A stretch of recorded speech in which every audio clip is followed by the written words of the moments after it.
Welcome back, everybody, to another episode of Candidly with Coffee. Yep, we back. I gotta pull my shirt up so I don't get inappropriate on this show.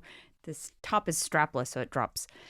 I feel like I have a lot of little things to talk about on this episode. So this is a perfect opportunity to remind you guys that I mark all of the chapters if you're on YouTube, or if you are listening to this, if you look at the show notes, you'll see in the description that I do timestamp things because there may be some stuff that you're not interested in hearing about.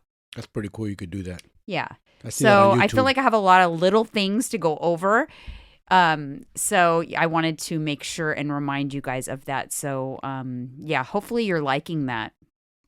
Because I feel like that's kind of cool to be able to skip. That's a cool feature. Yeah. Yeah, to skip around. You know, maybe they're not interested in everything. Yeah.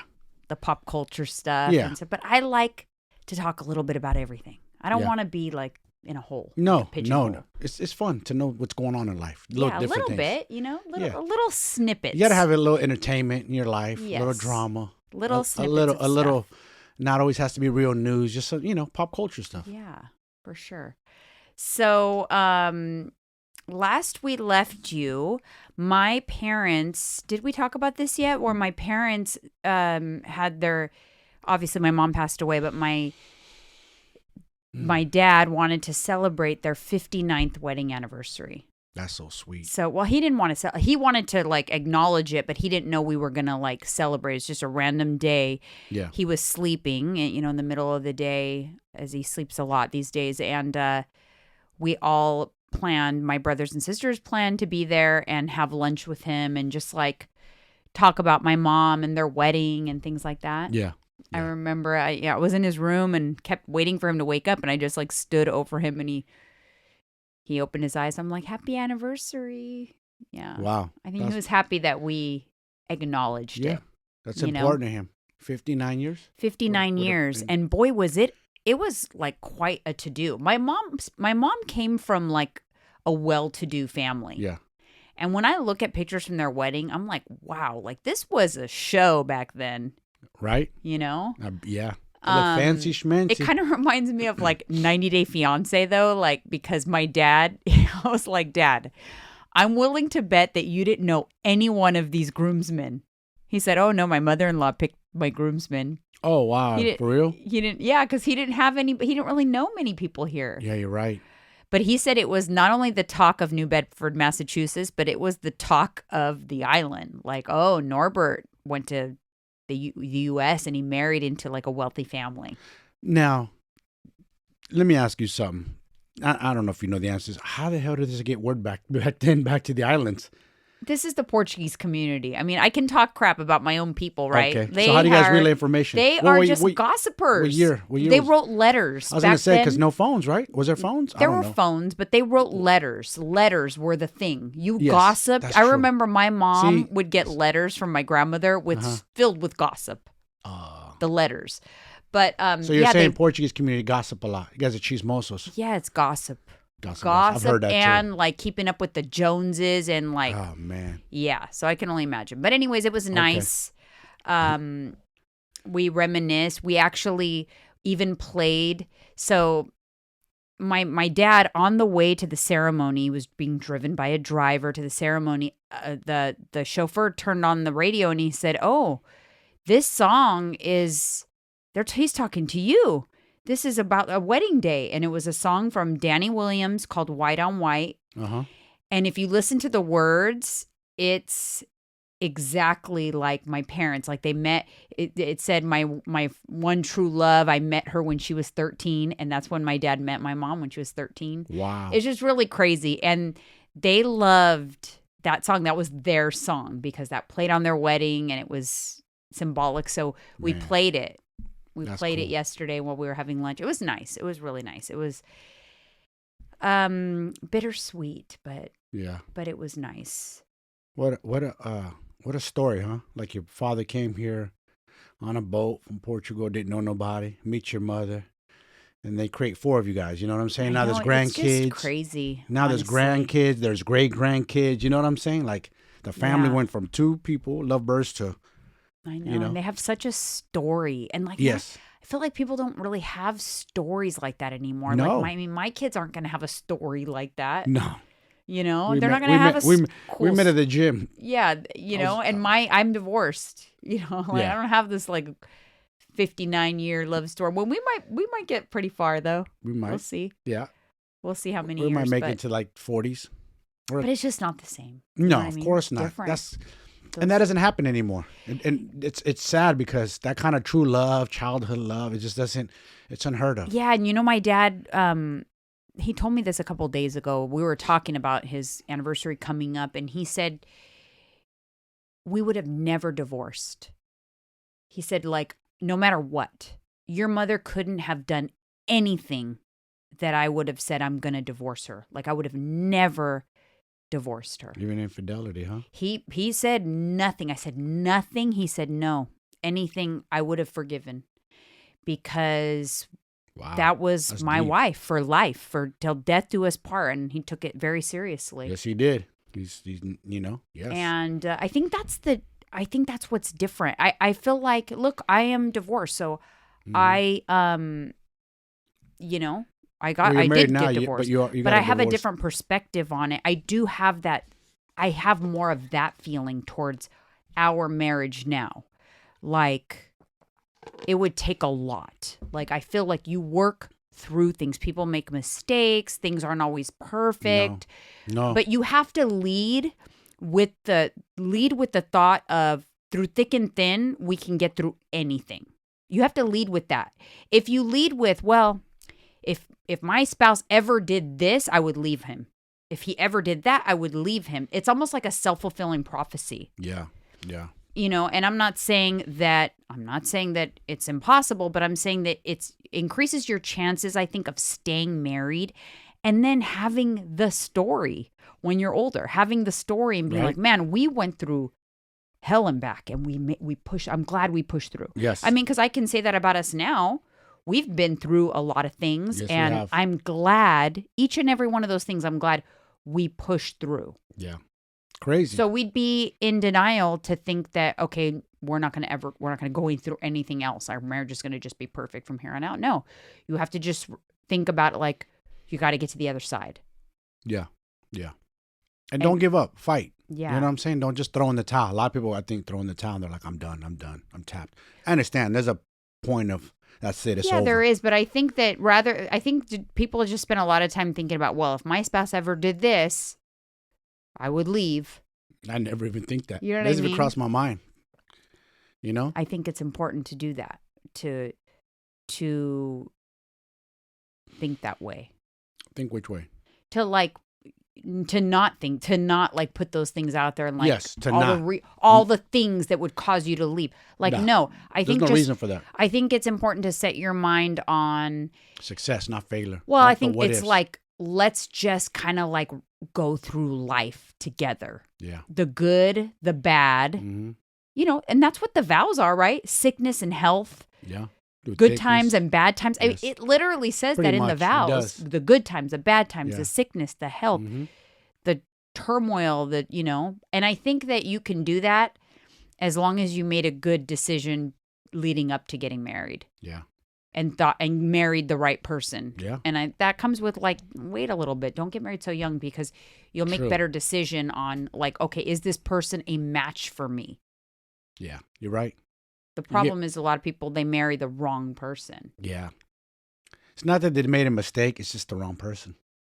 Right. It's just the wrong person. And so it makes getting through things a lot harder. Yes. Speaking of love, my hot coffee topic is I want to talk about the debacle that was the Love is Blind Netflix live reunion. I don't know if any of you guys watch this show, but it's very popular on Netflix. It's on season 4. They were promoting it very like widely how it was going to be a live reunion and it was going to be on Sunday at 5 p.m. Pacific time. Lots of people did watch parties, did all kinds of things because this show is pretty big. Crazy. People do that. They watch do. Parties for reunion. Well, it was a flop because Netflix had technical difficulties. Even TMZ, Charles was mad. Like for hours. He was mad. Like It was right. People made plans. That's he was talking about teams. He's like, hey, people made plans. I was irritating. Yeah. And then, I did finally watch it, but it wasn't live when I watched it. It was not well hosted. I thought it was very choppy. The Vanessa Lachey, which is Nick Lachey's wife, very opinionated and had her own like agenda. Like, you're not supposed to do that as a host. I think as a host, you need to be impartial. Was she trying to be in the limelight too much? No, she was just like, she had her favorites. And so she catered to the characters that were her favorites. And then she was very rude to the ones she didn't like. And I don't think...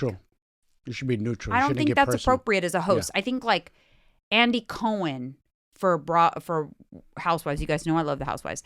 But Andy Cohen is really good about being fair to all the castmates. Gotta be. Can't show favoritism. Yeah, she was really bad. It was really awkward, and she kept asking all of them when they were going to have babies, which I think is inappropriate. Dude, I hate that. I used to get that when I was single. First off, when you gonna get a girlfriend? When you gonna get married? You don't plan on having kids? Yeah, like I will not do that to my kids. How about you shut the F like up? I laugh about like, yes, I'm excited to be a grandmother, and I'm excited for like Alyssa to get married and all of that. I love her boyfriend, but I'm not always like, hey, when are you gonna get married? When are you guys gonna have kids? Right? What do you? I just like what do you guys like? I like to talk to her about it, but I would never encourage her to like, oh, you guys should do this by this time, and I want grandkids, and Yeah. Anyways. Exactly. But it's inappropriate because some of those couples, you don't know what they're going through. What if they're having like fertility issues or something? Hello. Exactly. Be careful. You don't know whose feelings you're gonna hurt when you're asking them. You don't know. It's not appropriate. No, it's not. Anyways, it was not good. I loved the show, but I think they need to make some changes going forward. I like Nick as a host. I just don't care for his wife, if I'm being honest. She's very negative. Yeah. Anytime they've ever like brought up Jessica Simpson too, like she has a very negative attitude about his ex. Dude, that was years ago. Like that was years ago. Like why? Like a decade and some change ago? More than that.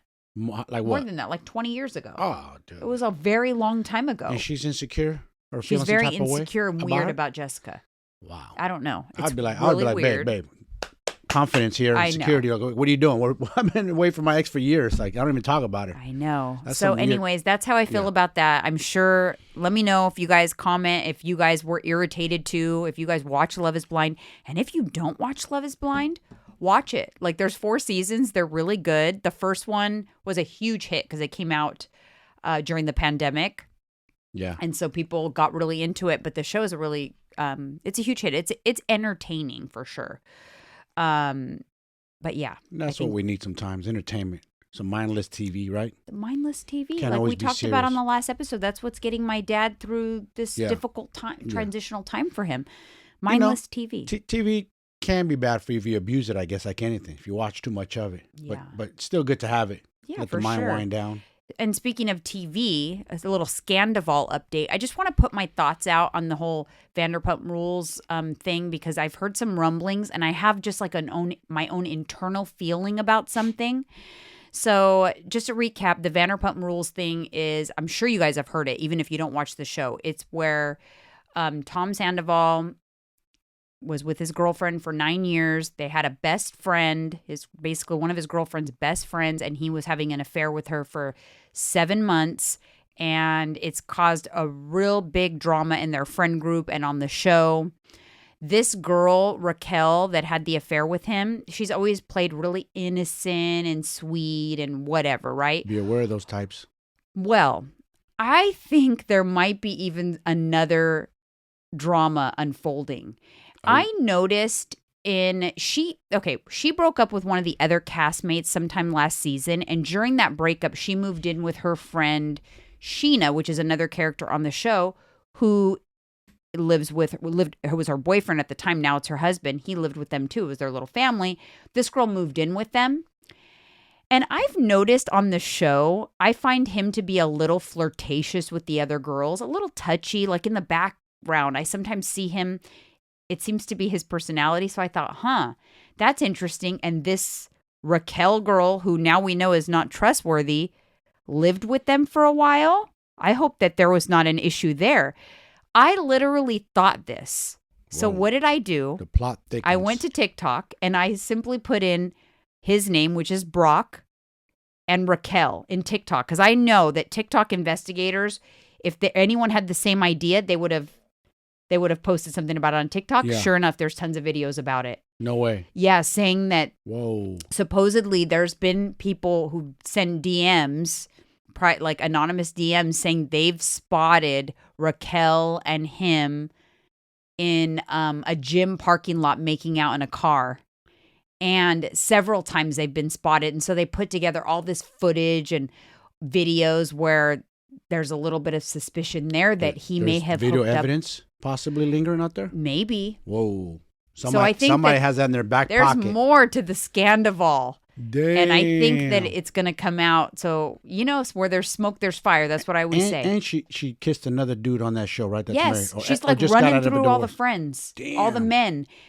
All the men of her friends. She's like, I wonder what's wrong with this chick. Why she wants so much. I feel like it's attention hungry too. Well, yeah, you know what? I didn't know this, but now I understand a little more. This kind of stuff always stems back to child trauma. Okay. She been through some stuff. Yeah, like I think that she was raised by her grandparents and her mother was raised as her sister, but she didn't know that it was her mother. Whoa. See, her mother probably had her young and the grandparents raised her as their daughter.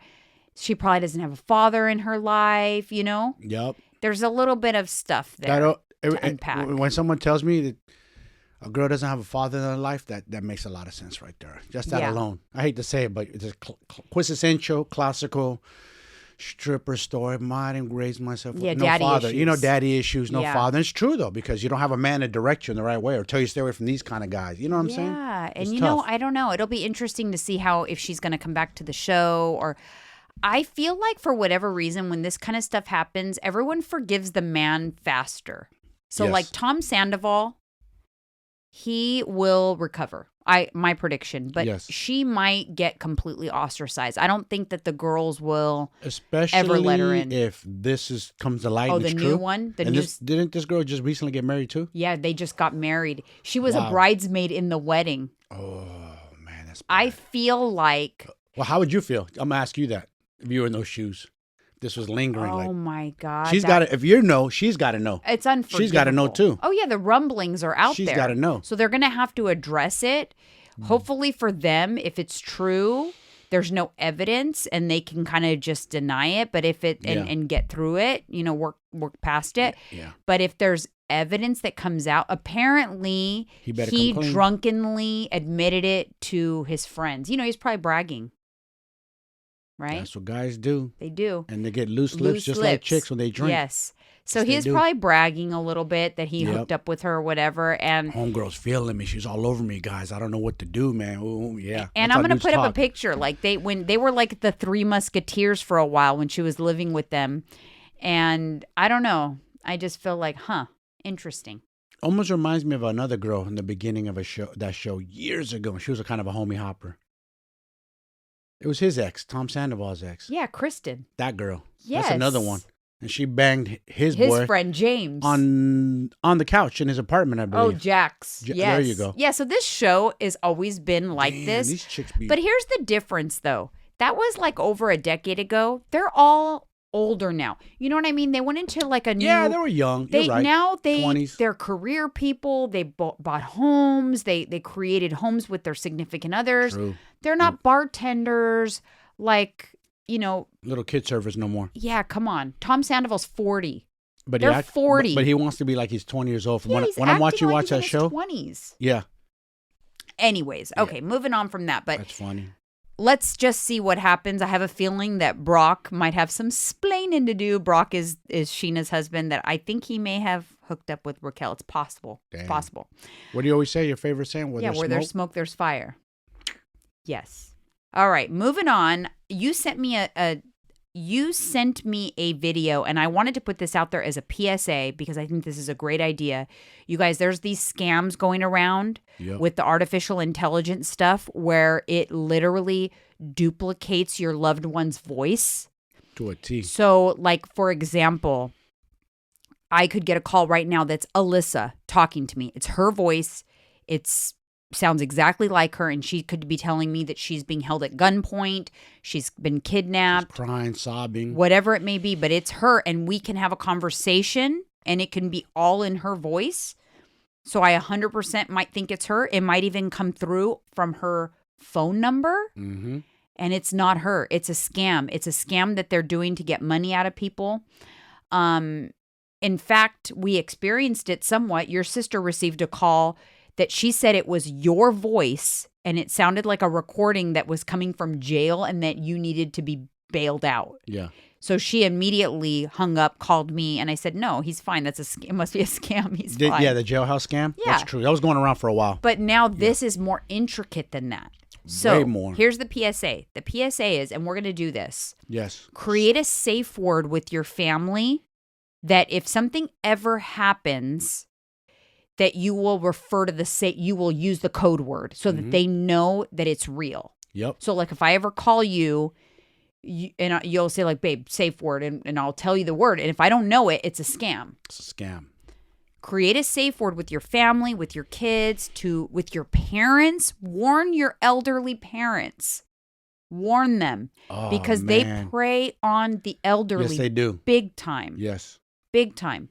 So create a safe word. Yeah. And do it with your kids, your parents, and protect yourselves because we got to protect ourselves. These scammers are getting crazier and crazier. Yes, it's out of control. Yeah. It's crazy. Out of control what they do. Wild. See, I told you I had lots of different things today. We're moving on to another topic now.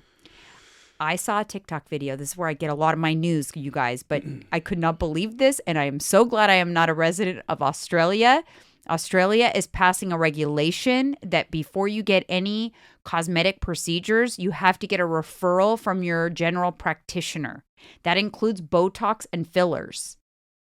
And if the general practitioner is uncomfortable giving you the referral to the plastic surgeon, you have to go through a psychiatrist. They may refer you to a psychiatrist before you can get approved for your plastic surgery. This is insane. This is just too much government control and overreach. I understand that people go overboard with plastic surgery. Yeah, they do. But it's hurting nobody but themselves. That's it. If you're an adult, it's your own money. You're paying for it yourself. You're an adult with a brain. Yeah. You can make your own decisions. Yeah. That's your decision. And then, not to mention, there is also the ethics of the board-certified plastic surgeon. Like, they've been sworn to do no harm. So if you can find a plastic surgeon that will do it, that's your protection. Exactly. That they've been certified to perform the surgery. They're not going to do something that's unsafe, but they might do something that they don't agree with. Sometimes people have to go to multiple surgeons to find someone who will give them the 900 cc excessive boob breast job. implants or whatever. Ridiculous, yes. But although I think that yes, people go overboard, I believe they should be able to do whatever they want.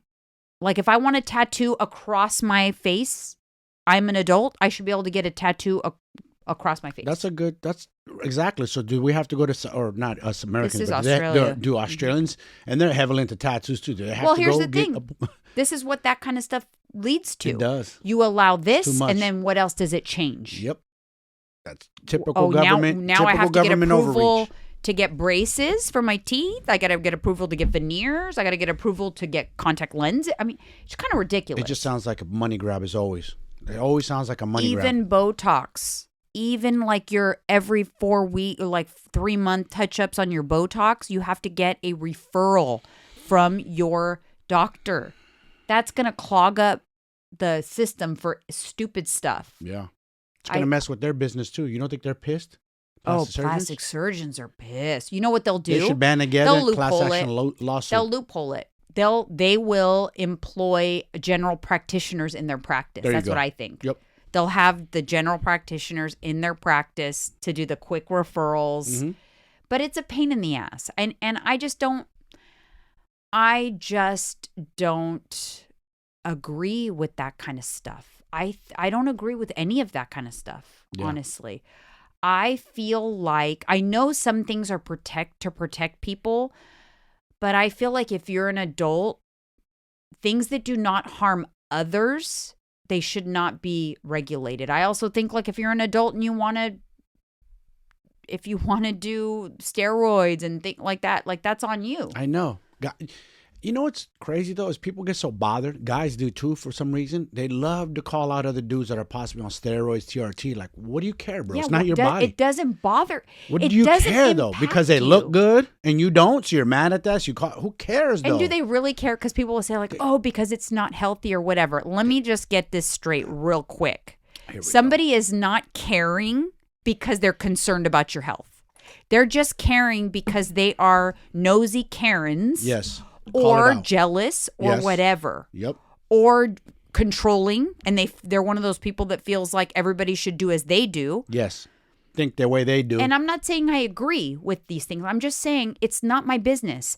I might look at someone on TikTok and think, wow, they were pretty before. They didn't need that procedure. But it's not my business. No. And it doesn't impact me. And it's not your place to say that to them either. And I wouldn't. People are so entitled. They have to always feel like they have to say something because they have a social media account and they're allowed to spew out their feelings. Like, no one asked you, man. It's just irritating. Like, look, I would never do that. You can scour social media. You will never see one single solitary comment from me on somebody else's page that is negative in any way. Yeah. You will not see it. I am not negative, especially like that kind of thing, like opinionated, like, wow, why did you do that? It looked better before or something like that. Listen, I'm not saying that I may not have an opinion if I'm scrolling TikTok and see someone did something like, oh, I don't like that very much. But why would I ever share that? They're not impacting me. They can do whatever they want. Anybody can do whatever they want. Exactly. Why does everyone feel like if they have an opinion, they have to share the opinion? I'm sure people don't have opinions about me being heavily tattooed from neck I get comments like that all the time going, well, you'd be hot if you didn't have those hideous tattoos. And I'm like, somebody said that? Oh, I get it all the time. Really? Mm-hmm. On TikTok. But but here's the thing. I don't care if people think my tattoos are hideous. Yeah. That they're entitled to that opinion. Yeah. My problem, I don't know what that is. Little gnat. My thing is, what causes people deep to take their time to share an unsolicited opinion on things like that don't impact them? Exactly. There's 1,000 other women you can go gawk at. You know, like, why even take the time? Yeah, I know, right? To comment. Yeah. It's just dumb. Yeah. But that's how I feel about this kind of thing with like the Australia thing. It's like, why are people concerning themselves with what people want to do to themselves, whether it's weird or overdone or too much or whatever? It's not. Because humans have this fucked up thing inside of us that we think we can control others. We want to control others. We got to think the way we do. You got to be politics. You got to be the same party we are. It's so like, I don't know. It's weird. Very cult-like behavior. It's just so weird. You know, it's like you got to like, I don't know. People just, they have this way, like they think they want to just control everything, every narrative, every person. Like, yo, dude, control yourself. Stop trying to worry about what other people controlling other people. You know what I'm saying? It's just it's a weird thing. And you see it in relationships. You see what happens. Guy, girl gets together. It's usually one or the other. Hopefully, lucky me and you aren't controlling, but it's usually one or the other. That's a controlling person. We witnessed it firsthand. Right. I think that's why we work so well, is because we are both the antithesis of controlling. Yeah. We are not at all controlling people. Nope. And I think that's why, I don't know, I think that's why we work. I think that's why we don't have a lot of drama. That shit irritates me. I don't tolerate that. I don't get controlled. You know Speaking what I'm saying? of comments on social media, I'm actually going to share, there's somebody that I follow. Her name is Wholesome Key. Her name is Kiana. I actually met her at KetoCon. She used to be kind of in the keto space, but transitioned out of it. She's a perfect example of someone that I follow. I don't agree with everything she says, but I like the way she stands up for like the things she believes in or whatever. And I just like the way she presents herself and the way she presents things on social media, like a kind of like a no fucks. She gives zero fucks. Good. But anyways, she did one of those anonymous questionnaire things or anonymous question things, and someone sent this anonymous question, and it said, "It's super annoying when you say wear the bikini when you have a tiny, amazing body. It's not inspiring." Because this girl, Kiana, she's very big on saying things like wear the bikini. Who cares if your body's not perfect or if you have stretch marks or whatever. She puts that message out there a lot. She like I said, she has zero fucks, right? Yeah. She talks about sex and marriage and marijuana use and things like that. She just kind of is very honest and forthcoming with her opinions. And one of the things she says often is, if you feel good, like wear the bikini, don't care what people think. So then because she says this, obviously it's bothered somebody, because the minute they had an opportunity, of course, they won't send her a DM because then they're exposed. Yes. They sent her the anonymous question. Mm-hmm. And she posted a picture, and I'll put this up on the screen. She posted a picture of herself and her body, and she does have a nice body. Mm-hmm. But it doesn't mean, our perception is that she has a nice body, right? But it doesn't mean that she doesn't have her own insecurities. Exactly. And that she had to overcome something to wear a bikini. And her, she has stretch marks. I can see it. Yeah. Right? Okay. But she's, whatever. But this is what her response was. And I loved it. She said a few words for thought. Number 1, you don't know someone's journey. Number 2, you won't understand other struggles. Yep. Number 3, you can't physically see someone's mental state. Facts. We should want to build one another up as women. And then she wrote, you don't know shit about my life, period. I'm not here to inspire you. I'm here to aspire myself. Ooh. My body has physically struggled with lupus. I've overcome an eating disorder in a world that idolizes its image. My mind has beat diet culture mentality for mental health. I have completely canceled out negative thoughts about myself and my body. I've worked hard for the body I have today. Don't tell me my life is uninspiring because you haven't put the work in yours. Exactly. I love that. People always they want to discredit you, but they put zero work in. Right. Zero. And then she wrote, I will continue to scream on the rooftops the importance of wearing the damn bikini for any woman's body shape or size. We all have our struggles. You are not alone. Wear the damn bikini, bitch. Is what she wrote. Got him. She's Wholesome Key on Instagram if you want to follow her. But I thought it was very well written. I like that. Yeah. Because it's like, how dare you say I'm not inspiring? Well, don't follow me. Exactly. If I don't inspire you and make you feel some type of way. And notice that you said she had this tiny, fit, perfect body. That's your perception of what she looks like. That may not be how she feels. Exactly.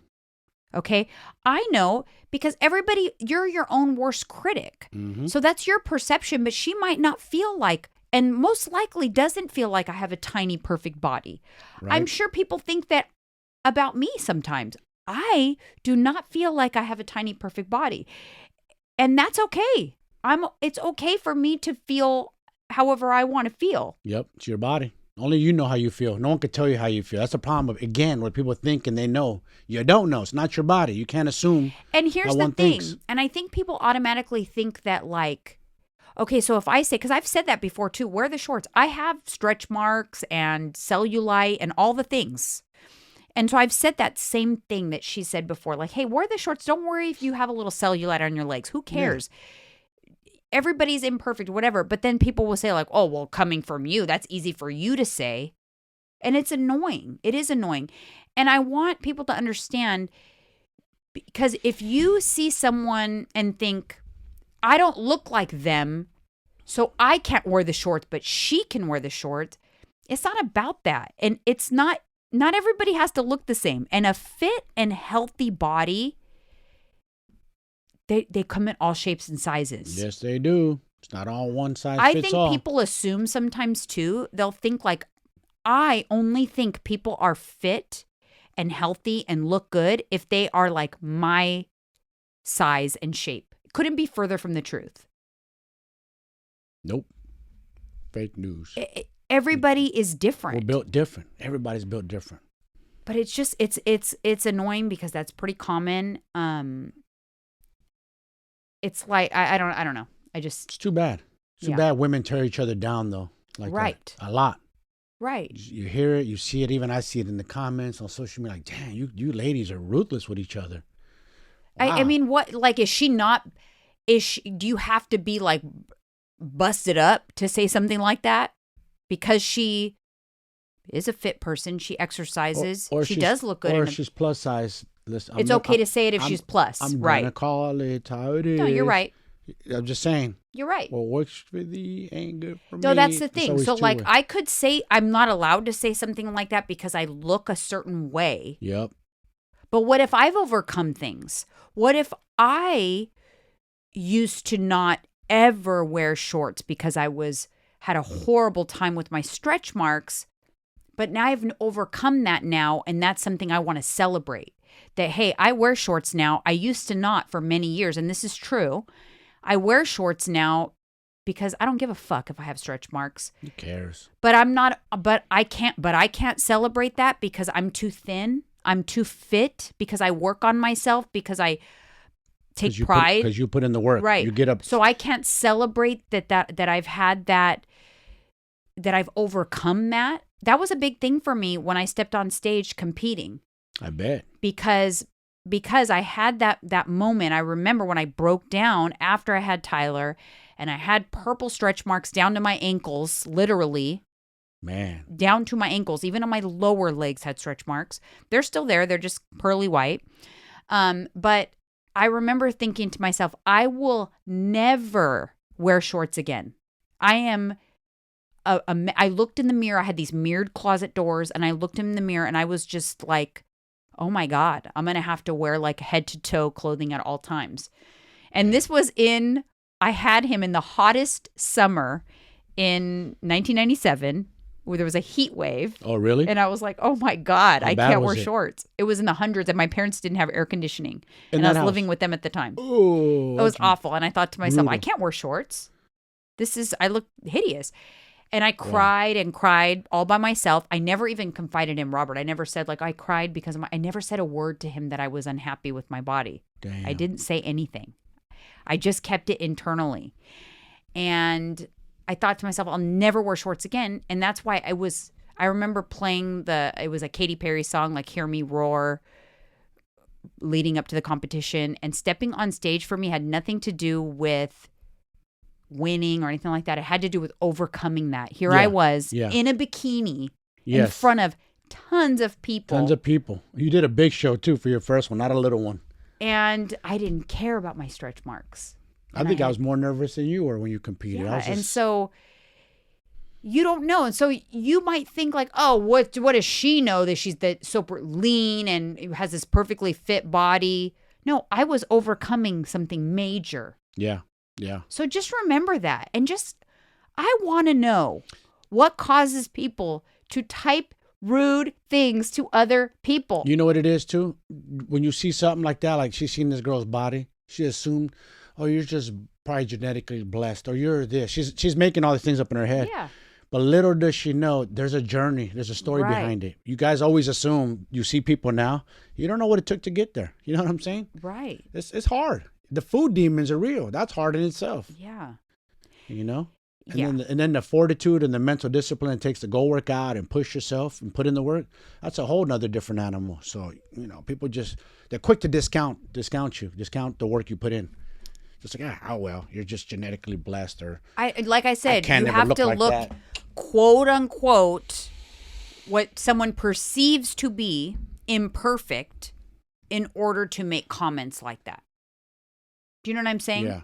So if she literally was plus sized and saying wear the bikini and she was 50 pounds heavier, that person wouldn't feel that way.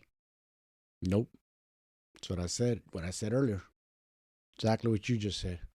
And it just isn't that kind of fucked up? It's unfortunate. And you don't have to. It is. And if you say something about it, people are like, oh, this or that, or you're insensitive. No, I also been on the heavier side of the spectrum a few times. So I know what it's like. I've been on that side too. Because I feel like I am very compassionate towards people who are struggling with their weight and empathetic because I know it's difficult and I've been there. I don't feel like I'm insensitive. I feel like I'm just direct and real about it. Yeah. And some people don't like that. They don't like the truth. The thing is somebody's always looking for this magic formula or potion that's going to get them to the other side. You can't cheat work. You just can't cheat the work. Yeah. You can't. It comes down to you cannot cheat the work. Whether it's on your diet or balanced diet, working out, walking, you cannot cheat the work. That's it. You got to do know what's interesting about that? On another topic, I don't know if I told you this, but I was having a conversation with Alyssa and like Lisa and the other day at my parents' house. And Alyssa's my daughter, by the way. She's a personal trainer as well. She's a head coach over at Orange Theory. And we were talking about working out and heart rates or whatever. You know, it's a family full of fitness people. So we talk about this kind of stuff. And I was just saying how like I was having a harder time getting my heart rate up in Orange Theory or whatever. And my heart rate recovers really fast, which is good. It's a sign of cardiac health and all of that, which is Very great. Good sign. But then she looks at me and she goes, Mom, you're not pushing yourself enough. And I was like, it kind of was like a little bit of a gut punch. I was like, what? Push myself? And she's like, no, you can do more. I see you. You can do more. Oh, I like that. And I was like, so that reminds me of David Goggins. You can do more. I was like, there's more in there. But, and then I just kind of like stopped and thought. And like Lisa was like trying to stick up for me. And she's like, no, but she gets in there. She's so consistent. She never skips, blah, blah, blah. But Alyssa's like, she knows what I'm talking about, though. Ooh, she can do more. She knows. And let me tell you, I kid you not. I know, right? Camera. She called you out. She did. Daughter calling out mama. I was like you're like, I did. I'm appalled. Yeah.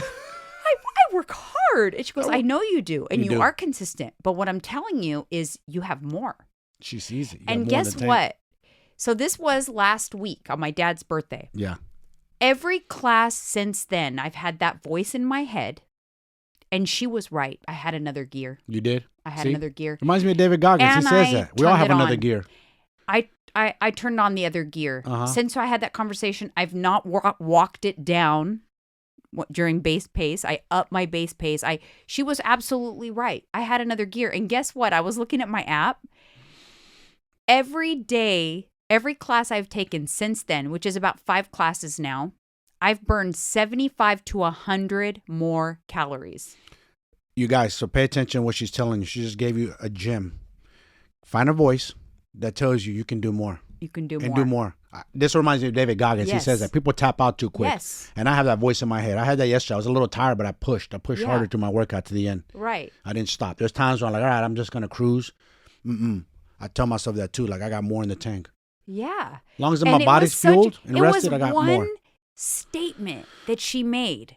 That's all it takes. I've probably been underperforming for months.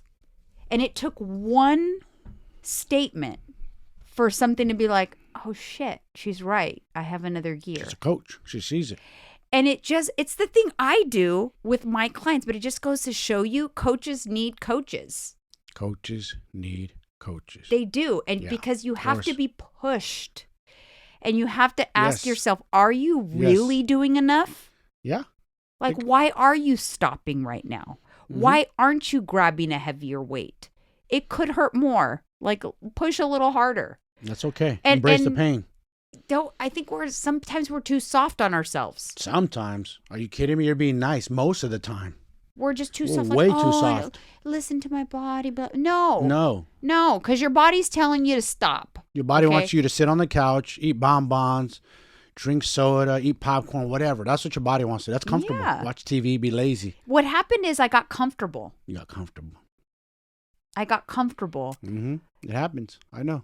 Because like I'm like, but my speeds are, because that day I was like, but I've upped my speed since I began or whatever. She goes, I know, but your heart, you've gotten stronger, you've gotten more consistent, so you have to keep pushing it. You do. Because you created a new baseline. Yes. And what I realized is I was just going through the motions probably for a few months. Yeah, it happens. That's why you have to switch it up. You got to ask yourself and be honest. Like, am I doing enough? Is this working for me? What can I do? What can I do to switch it up? You know? Yeah. Can I push harder? It was very interesting, guys. It was an aha moment. It just goes to show you. She gave me a gut punch that I needed. Sometimes we just all need that. I didn't like it in the moment. No, right? No. I was literally like, oh. Like, I work 6 days a week. What the hell? I work out all that. She goes, I know. All that stuff is right. I'm just telling you. I see you, and you can do more. She was right. She was right. Absolutely right. Your own daughter called you. That's funny. I had another gear. You know why? Because she has that gear. She can push. Yeah. She knows how to turn it on. Yeah. Oh, yeah, I know. She's got that gear. Yeah, but she was right. And it was just like, wow, okay. Come on, Mom. Step it up. Just if that's not she a didn't little... show you no love. She didn't say, oh, well, you're older. It's okay. You can cruise. You're 47. There's no need for hard work. She said, nope, just step it up. Yeah. I like that. No excuses. Yeah. It was just like... Take their age out of it. I don't want to hear that. I train with pro fighters. I'm 48. I'm hurting all over a shoulder, my ankles. I don't care. I train. I push. I'm always in pain. That's just the way it goes. Yeah. Anyways, so that if that's a lesson for you guys, you can do more. Likely. Yes, you can do more. Likely, anyone listening to this, let me be the voice in your head, the Alyssa in your head. Yeah. Can you do more? Like, do you have another gear? Are you doing enough? I'm going to be doing a coach's chat with my clients today, and that's what we're going to talk about. That's good. Because look, you're a coach. Yeah. And your own daughter coaches you sometimes at class, and she said, I saw you. You could do more. Mm-hmm. I know, Mom, you're doing enough, but you could do more. Yeah. She was like, I know. You do great. You do a lot. Yeah. But that doesn't mean that you don't have more. Yeah. She was right, And though. she was right, because now I look back at my stats, and I'm like, shit. She was 100% right. So you're burning how much more? I'm burning every class since then. I have burned 50 to 75, even I think one class 100 more than normal calories. Yes. Wow, that's a big jump. And my distances on the treadmill. So maybe normally like on a 2G class, I maybe do 1.6 miles on the treadmill in that time, on the treadmill time. Today I did 1.9 miles. That yesterday I did 1.75 miles, 1.8 miles, more. So I'm because I'm not walking it down. I'm not taking a recovery. Mm-hmm. Before I would walk during base pace, which if you're an Orange Theory person, you know what I'm talking about. I was doing that too often because it was comfortable to walk it down, take a little break. And took her voice in your head. Yeah, I haven't had a chance to talk to her. She's always at work, honestly, but I want to ask her if she's noticed that I am I doing more now? Yeah. Sheesh. I mean, yeah. She holds me to a high standard, let me tell you. She doesn't you probably, you don't know, but you inspire her. You're her mom, and she's seen you compete, and it led her to compete, you know? Right. Well, I think I inspired her, and now the tables turned. She inspires me. Yeah. We probably inspire each other. Yeah. And I'm sure when she becomes a mom someday or whatever and all of that, she'll think like, man, my mom did a lot. You know what would be cool? Like one day you guys could film a video, like when you're older, like let's just say she has like a daughter. And then one day her daughter grows up like her age, and all three of you guys are working out. I would love a trio. That. You know, like look. Yeah. No excuses. Yeah. Like I will be I'll be the 75-year-old lady in the Orange Theory. In fit shape, right? That's what I aspire to be. Exactly. Okay, moving on. One quick thing I wanted to just touch upon, because I noticed this is happening with on the Ozempic topic. To Ozempic, huh? Yeah, just because what happened now? Well, the semaglutide, which is patented by the company Novo Nordisk, is in shortage. What's in shortage? It's shortage. It's on the FDA's like short supply list, right? And it's also very expensive. And so I've noticed a lot. Why is it short though? You ever ask yourself that? Because this is my. Well, because the demand kind of came out of nowhere. Oh, gotcha. And the weight loss requirements is a lot more of a dosage. Mm-hmm. But I see. And the cost, right? So all of these like weight loss clinics and stuff are popping up. And the company that I partnered with, I noticed they made a change on their website. They offer both branded and the generic now. So I'm like, wait just a minute, though. They're offering the generic semaglutide. And I'll be the first to tell you guys, I don't know how I feel about the generic. I don't know.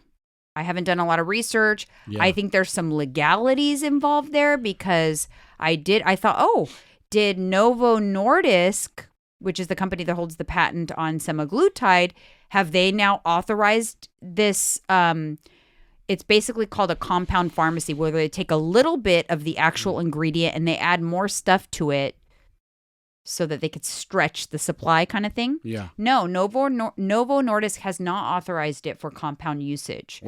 So companies that are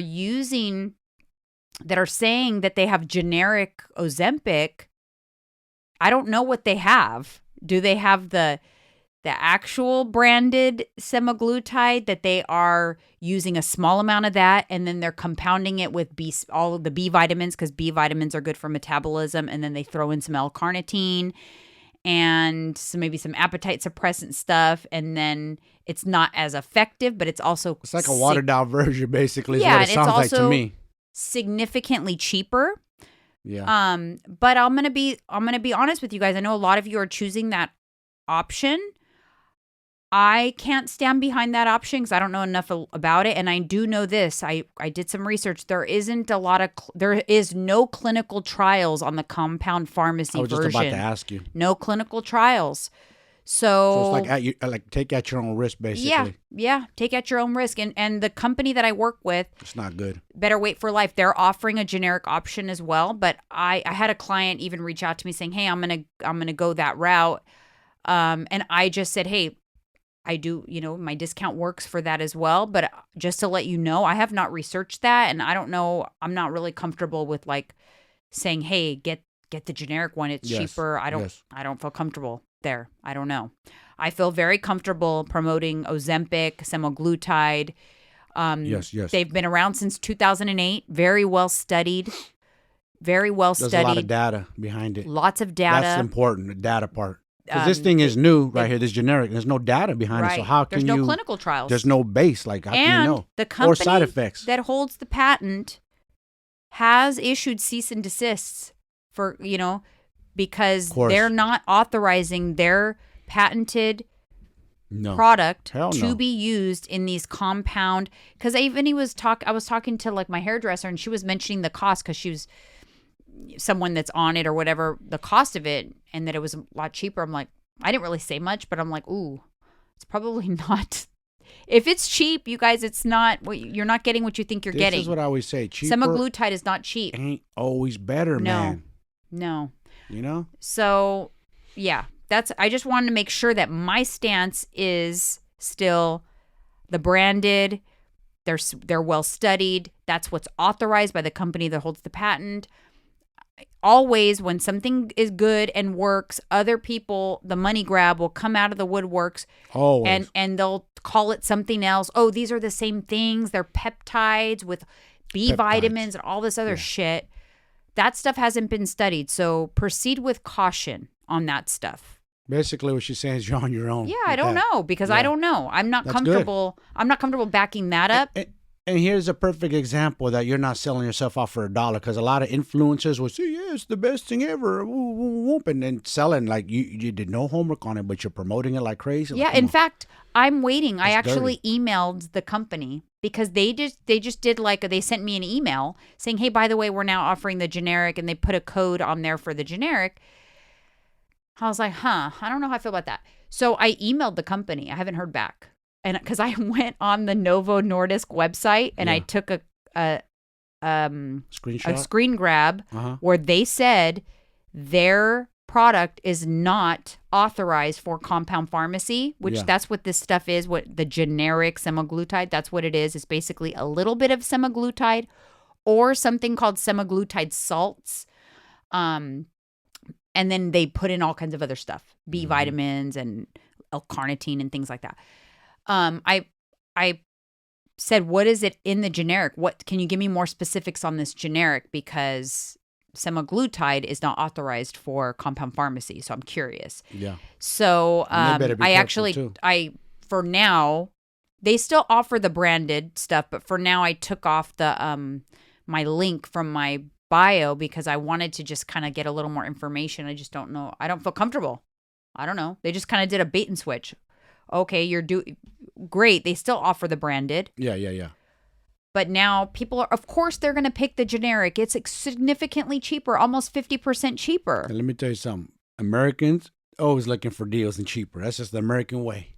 And I'm not saying it doesn't work. I don't know enough about it, though, yet. And what I did find was that there are no clinical trials on the compound pharmacy version of these things. And the weight loss clinics that are coming, money grab. That's what they're going to offer. And you know what?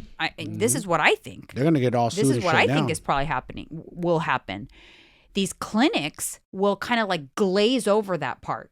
So I think some people may not realize the difference. Yeah. And they may be getting this generic version, the semaglutide salts or the compound pharmacy version, and paying even more than they should be because it's the generic version, but less than most people are offering. Yeah. And they think they're getting cheap Ozempic. There is no such thing as cheap Ozempic. There's no such thing. If you're getting it cheap, it's not the branded item. So just remember that. It's like ordering a brand name off of Amazon. You don't know if it's the real brand or if it's like the China DHgate version. I was gonna say, and that's what's gonna happen. A lot of this, since Ozempic is so hot, a lot of fake Ozempic is gonna come out of China. It's already there. Watch. That's what's happening. Yeah, I'm sure it is. That's what China does. The concern is that where are these compound pharmacies getting the semaglutide if the company that has the patent is not issuing it for compound usage? So what's in the generic? Yeah. What is in there and where are they getting it from? And on another note, I saw another TikTok video where people are buying Ozempic in Mexico. It's literally in the Cabo airport pharmacy, Ozempic. Is it really? You think you're really getting Ozempic? It's $400. Whereas $400 American? $400 American. For how long does that last? That's a month. But but Ozempic is like $1,100 a month. So dude, these people are probably buying like a year's worth. You know what I'm saying? They're cashing out and coming home and. But what are they getting? You really think you're getting branded semaglutide at the Cabo pharmacy? Yeah. You're going to inject something that you got at a Cabo San Lucas pharmacy into your body? Dude, and let me tell you something. They're not America. If something happens, side effects, you die. No. Good luck suing Mexico. They'll be like. I guarantee you that's not the real thing. Don't do that. Yeah. How's the U.S. allowing them to bring this in? On customs. They're probably trying to hide it. Diabetic pens. Someone can have diabetes and take their Ozempic with them. I didn't think about that. You're right. I'm thinking Mexico? like prescription pills. Bottles, no, it's syringes. Right. It's little. It's like you could say, "Hey, I have diabetes. It's my meds." Put it in. Take it out of the Mexico box. Anyways, that's another PSA for today. I told you guys I had a lot of things. Yes, you did. I had a lot of things. This episode was jam packed. Informative.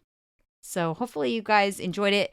If you're enjoying our podcast, please head over to Apple Podcasts and leave us a 5-star review. I'd like to get to 100 reviews here shortly. We have thousands and thousands of downloads. Thousands. Over 250,000 downloads. But only 89 reviews. Come on, you guys. We need more. We definitely need more. But help us grow, you guys. Refer us to your friends, family, coworkers, anybody. Yeah. We'd appreciate it, Thank you. Because maybe other people need the PSAs too. Exactly. And I just wanted to make a little announcement. I'm doing a special coffee break episode with my hairdresser she is a hair loss and hair restoration specialist, an expert in the field. And I'm going to do a cool little on-location coffee break episode with her. So stay tuned for that. It'll be out next week, but I'm excited about doing that. That's cool. She's got some cool methods that you guys don't even know exist. I promise you that.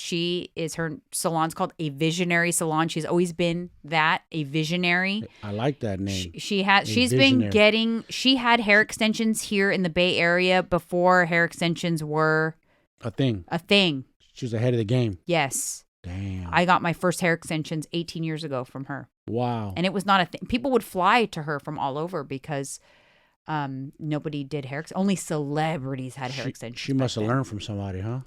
I don't know who she learned from, but she's got this other thing. It's going to blow your mind. She's going to do it on me on Friday. She's going to blow your mind, you guys. So anyways. Blow your mind, you guys. On this Friday, but you guys won't see it until next week. But anyways, guys, thank you so much for tuning in, and we will see you guys on the next one. See you.